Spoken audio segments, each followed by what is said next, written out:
dia ho ampitombona amintsika mianakavy tsy akanavaka hatrany any fahasoavan'andriamanitra sy ny fiadanany ao amin'ny Kristy Jesosy. Pasteur Tojarana Avamanana faly mandrosana amin'ny toerana rehetra izay ahafahanao miaino manaraka zao hafatra fohy izao. Akasitrahako hatrany ny MCTV izay plateforme ahafahana hitoriana ny tenin'Andriamanitra tahaka izao. Manasanao mpitiavana enohy hatramin'ny farany hafatra inoy ary mba mety ianao dia zara ao amin'ny namantsika fa tsy dia lavana iny hafatra kanefa sady mafonja anao hery vaika hitondra soa amin'ny mandrakizay ianao. Tandremo ny toe-tsaina morakivy, tandremo ny toe-tsaina morakivy. Anisan'ny toe-tsaina lovatsika amin'ny Jesosy Kristy dia ilay toe-tsaina tsy manaiky aran-daharana, toe-tsaina tsy manaiky morakivy. Raha morakivy anie Jesosy tsy tonga teny Golgota ny azo fijaliana, tsy tonga teo Kalvari izy nilanja ny azo fijaliana, fa mety ozy izy eo oka fa tsy vitako ty, fa nanana toe-tsaina izy hoe za tsy mijanona raha tsy vita hatramin'ny farany famonjena. Inona no mahatonga ny olona miemitra amin'ny fiarahana amin'Andriamanitra ka tao lasa tsy mahatsapa le fiainana be dia be, tao lasa ohatran'ny fanesin'ny olona mba mivavaka kanefa ohatr'izao satria tratrana fahakiviana, tratrana fiamorana. Marina fa amin'izao ny faran'izao dia betsaka ny olona hemitra amin'ny finoana fa ianao manaraka ny hafatra foty, ianao le olona tsoikivy fa omena an'izany toe-tsaina avy amin'Andriamanitra izany ivavakatsika. Fa ny masonao manonona fa andray Jesosy ka mahery avy aminao ny tsirairay aby dia anana ny toe-tsain'i Kristy, toe-tsaina tsy miaran-daharana, toe-tsaina tsy morakivy ary tsy mihemitra raha tsy mahatratra ny antom-pisina, mahatratra ny tanjona misaotra. Fa ny masonao amen. Ao amin'ny Baiboly ao dia misy vehivavy tena hoe niarana teo zavatra sarotra tamin'ny fiainana ary tsy izy ireny fa telo miravavy mianaka izy. Ny ankiray Naomi izay ireny mpianakaviana, nanana vinantovavy anankiroa izy. Rota ny anaran'ny vinantovavy anankiray dia nanana vinantovavy anankiray ihany koa izy Orpa no anarany. Zavatra nitovizan'izy ireo samy maty vady izy ireo, zany hoe maty ny rafozan-dahy, maty ny koa ny zanaky ty ramatoa antsony hoe Naomi ty izany.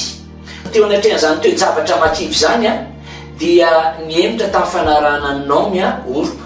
Fa Rota kosa ry havana nanana toe-tsaina tsy mety kivy izy, na dia niteny taminy aza ny rafozam-baviny hoe tonga mitsotsoro-mamy isarana ny tsika ozy izy na amin'izay ianao mitady tsy anjara vado anao fa na dia bivoaka-androany alina ozy izy ka hiteraka lapitso. Mbola andronao ve hoe ho lehibe zany zazy zany anelanela taona tokoa za moa ve zany tsy tena hafahafa be. Fa ozy miteny Rota namaly an'io rafozam-baviny io ao amin'ny bokin'ny Rota toko voalohany 5:10. Fa o Rota, aza manery andao anao na hiara mifanarana anao, fa izay aleanao no alehako, aza hitoeranao no hitoerako, ny firenenao no fireneko, ny Andriamanitro no Andriamanitro. Toyana izay tany hafatesanao no hafatesako, dia any koa ny andevenana. Ataon'i Jehovah koa ane zany eny mihoatra noho izany aza, raha tsy ny fahafatesana ihany izy no ampisaraka antsika. Wow, goavana be zany toe-tsaina vehivavy zany ry havana. Raha mijeroma olona dia tsisy azo antena aina intsony fa tsy nanaiko kivy izy ary tazana fa manompo Andriamanitra velona io rafozam-baviny io. Tsy vehivavy mafanatratra ny tazany tamin'ny rafozana fa Jehovah Andriamanitra ny tazany tao. Le Andriamanitra mpamaro soa ho amin'izay mazoto mitady azy, izay no tazany tao anatin'io rafozam-baviny io. Ka na dia niarina fahafatesana mitotoy ary izy ireo dia tsy nanaiko kivy izy. Ianao ihany koa izay manaraka an'izao hafatra fohy izao, inona no nitranga tamin'ny lasa? Mety nisy fahaverezam-bola ve? Mety nisy korota tokantrano ve? Mety nisy karazana fifandehana rava ve teo aminao sy ny vadinao nandray tampo aminao?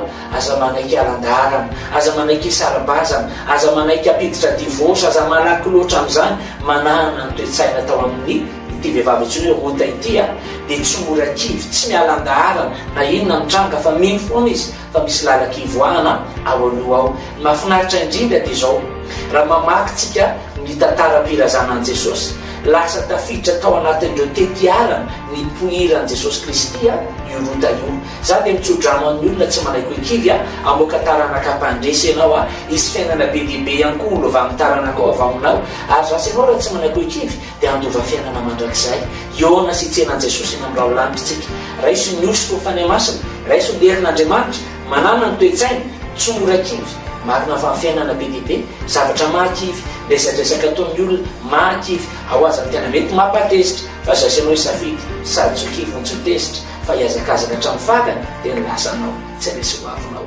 Mino fa voarainao zany hafatra zany ivavakatsika. Jehovah Andriamanitra raha io misaotra betsaka ny amin'ny hafatra fony fampahelezanay androany.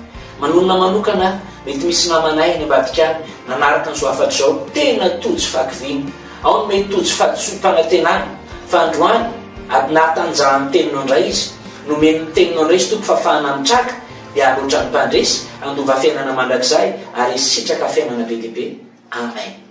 Pasteur Tojoana Valomanana miaraka taminao avy atao fiangonana fiainana vaovao amin'ny Kristy makasitraka ny MCTV ihany koa ny tenako izay manaiky ary asa amin'ny rehetrarehetrany mba azarao amin'ny namatsika izo afatra fa misy mitady kivy any ambadika any fa raha vao mahita an'ity afatra ity izy hiarina indray hifamatotra amin'ny Kristy.